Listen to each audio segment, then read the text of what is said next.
శంకర. ఓం నమ శివాయ. నీ పేరు శివయ్యే, నా పేరు శివయ్యే. ఎందుకు స్వామి నా మీద ఇంత కక్ష కట్టినావు? నువ్వు ఉన్నావని, నువ్వు చూసుకుంటావని 60 లక్షల రూపాయలు గోల్డ్ మ్యాన్ దగ్గర అప్పు చేసి బిజినెస్ స్టార్ట్ చేసిన. 3 సంవత్సరాల నుంచి అప్పు తీర్చలేక తప్పించుకు తిరుగుతున్నా.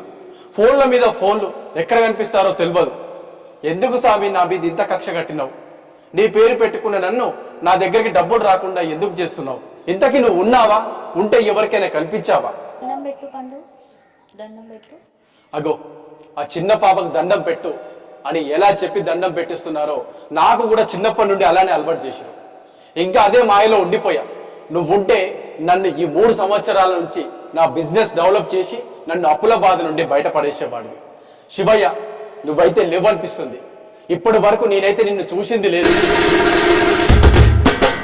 నేను ఈ రోజు నుండి నువ్వు ఉన్నావా, ఉంటే ఎవరికైనా కనిపించావా సత్యాన్వేషణ చేసి నువ్వు నాకు కనిపిస్తే ఈ శివరాత్రికి నీతోనే నా 60 లక్షల రూపాయలు కట్టిస్తా. మరి నిన్ను నమ్మే కదా అప్పు చేసింది. నువ్వు కట్టకపోతే ఇంకెవరు కడతారు? అప్పు తీర్చే వరకు నీకు దండం పెట్టను. హర హర మహాదేవ శంభో శంకర. ఓం నమ శివాయ. అవును, ఇప్పుడైతే దండం పెట్టను అన్నా కదా. ఓహో, భయంతోనో అలవాటుతోనో దండం పెట్టేసి ఒక్కసారికి.